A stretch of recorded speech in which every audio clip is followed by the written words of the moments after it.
j'ai trouvé la technique du retour caméra, c'est-à-dire que je filme face à un miroir. Donc j'ai un petit retour caméra de loin, voir si je suis bien centrée pour toi et pour moi aussi et pour tout le monde. Je pense que c'est pas mal. Après au niveau de la couleur, de l'éclairage, je sais pas si... J'espère que tu es prêt, que tu es prête à passer au level supérieur une nouvelle fois. Si ça n'est pas le cas, tu peux immédiatement quitter la vidéo et aller t'acheter des compléments alimentaires. Voilà, merci, au revoir. On te parle souvent comment on perd du gras, qu'est-ce qu'il faut manger, qu'est-ce qu'il faut opérer comme stratégie alimentaire, comme mode d'entraînement, comme sommeil, comme stress, comme mode de vie, je dirais. Mais lorsque toi, tu te retrouves face à tout ça, tu as des freins énormes et tu te dis, mais attends, c'est quand même pas aussi simple non plus, il faut arrêter de nous prendre pour ce qu'on n'est pas, hein.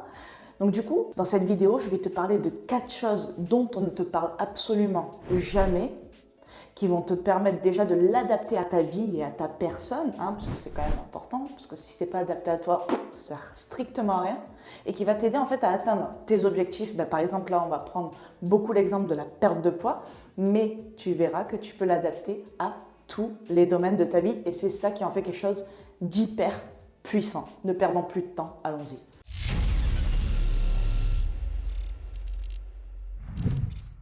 Donc, la première chose que tu vas prendre en compte lorsque tu souhaites atteindre un objectif, et là comme je te le disais, on va prendre l'exemple de la perte de poids, la perte de gras, c'est ton environnement. Donc par ton environnement, j'entends les personnes qui t'entourent, les personnes que tu fréquentes le plus, et attention également sur les réseaux sociaux parce qu'on passe tellement de temps sur ces conneries que finalement on se met à fréquenter parfois plus des personnes là-dessus, même si ce sont des personnes connues ou autres. Finalement, on est plus en contact avec eux et ça en fait partie parce qu'elles ont de l'impact sur nous parfois des personnes de notre propre famille.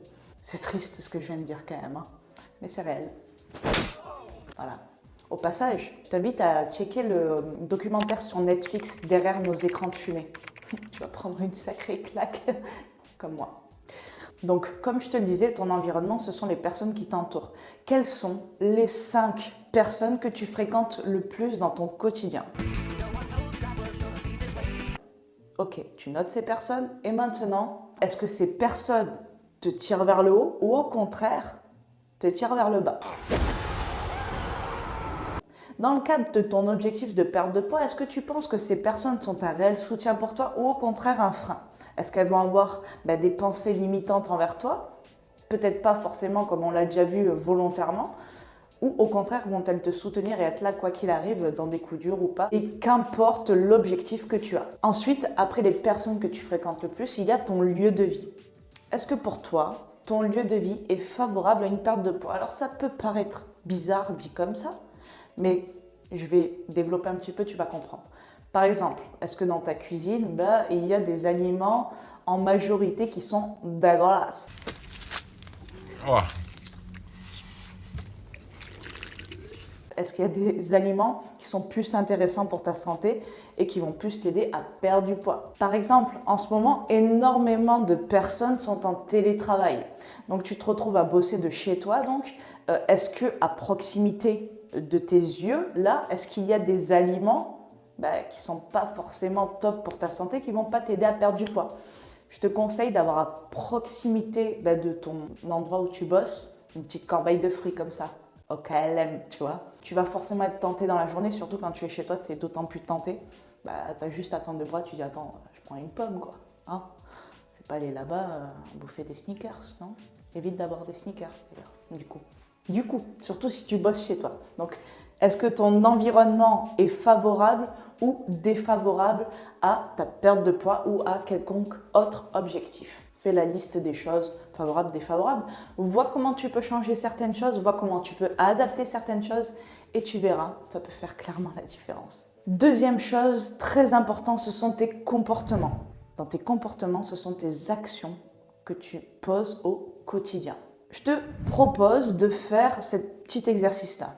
Fais la liste de toutes les actions que tu fais au quotidien.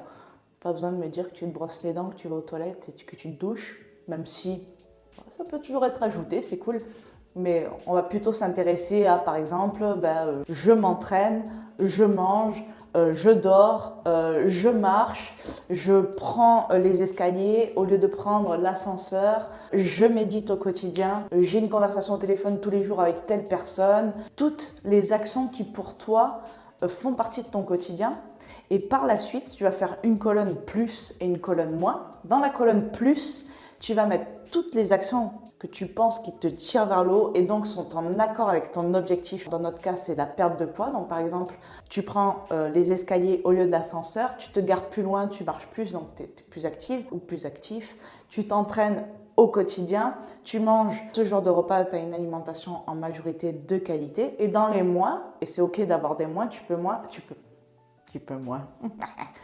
peux mettre, par exemple, j'ai encore du mal à gérer mon stress et je sais que c'est très important pour ma perte de poids. Ce sont les points à améliorer. Tu fais donc la liste de toutes ces actions, les plus, les moins, et tu vois un petit peu comment tu peux l'adapter, comment tu peux le changer. Après, c'est ok d'avoir des moins, personne n'est parfait et c'est ok et tant mieux. Donc du coup, ces moins-là, c'est bien d'en avoir conscience. Si tu peux les changer, c'est mieux. Si tu ne peux pas, c'est pas grave, surtout s'ils sont inférieurs au plus. Dans tes comportements, ce que je te propose aussi de noter, ce sont tes humeurs. Quelles sont tes humeurs dominantes? C'est important parce que ça nous aide aussi à savoir dans ta perte de poids, est-ce que peut-être, par exemple, ton alimentation n'est pas trop drastique. On sait que quand c'est trop drastique, t'es exécrable, on ne te supporte plus, tu vois? Stop. Donc ça, ce sont des bons indicateurs. Savoir si ce n'est pas un déficit trop important ou qu'est-ce que tu peux faire pour justement gérer au mieux ce genre d'émotions et d'humeur. Aussi, ce que tu peux faire, c'est si tu as un modèle de personne sur qui tu sais que tu peux te modéliser, c'est-à-dire une personne qui, je ne te dis pas de te comparer, je te dis juste quels sont les comportements de ton modèle ou quels sont les comportements pour toi qui seraient le mieux adaptés à cette perte de poids. Tu les notes. Est-ce que toi, tu en fais la moitié? Est-ce que tu les fais à 100%? Est-ce que tu n'en fais aucun? Et vois si tu peux en mettre en place dans ton quotidien. Ok, donc troisième chose, ce sont tes capacités. Quelles sont les capacités, les connaissances que tu vas devoir mobiliser pour atteindre ton objectif? Dans le cadre d'une perte de poids, ça va être des connaissances en nutrition par exemple, des connaissances en entraînement. Est-ce que tu es ok avec ça? Et en plus de ça, est-ce que tu les mets en place? C'est-à-dire, c'est bien d'avoir des connaissances en nutrition, mais concrètement, est-ce que toi tu le fais? Pose-toi ces questions-là, c'est très important. Et note également, et ça va t'aider pour continuer ta progression, quelles sont les prochaines ressources, les prochaines connaissances que je vais devoir développer pour toujours progresser. La quatrième et dernière chose, ce sont tes croyances et tes valeurs. Est-ce que tes croyances envers ton objectif sont ressources? Est-ce que tu n'as pas trop de croyances limitantes qui t'ont été soit inculquées par la société, soit par ta famille aussi? Est-ce que concrètement, toi, tu te dis « je suis capable ». Est-ce que je suis capable d'atteindre mon objectif? C'est très important parce que n'oublie pas que tes pensées vont influencer ta réalité, dans le sens où tes pensées vont influencer tes actions sont en accord avec justement ces pensées et donc vont créer ta propre réalité. Est-ce que tes pensées sont en majorité ressources?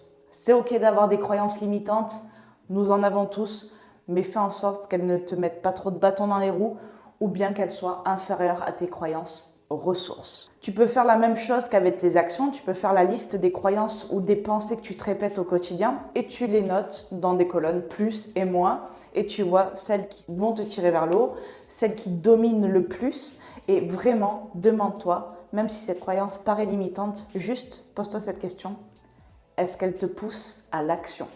Parce que sache une chose, le plus important, c'est l'action. Peu importe qu'elle soit imparfaite, on s'en fout. L'action, te mettre en mouvement, ça va t'aider justement à progresser, à continuer quoi qu'il arrive et à ajuster puisque de toute façon, ton action ne sera pas parfaite.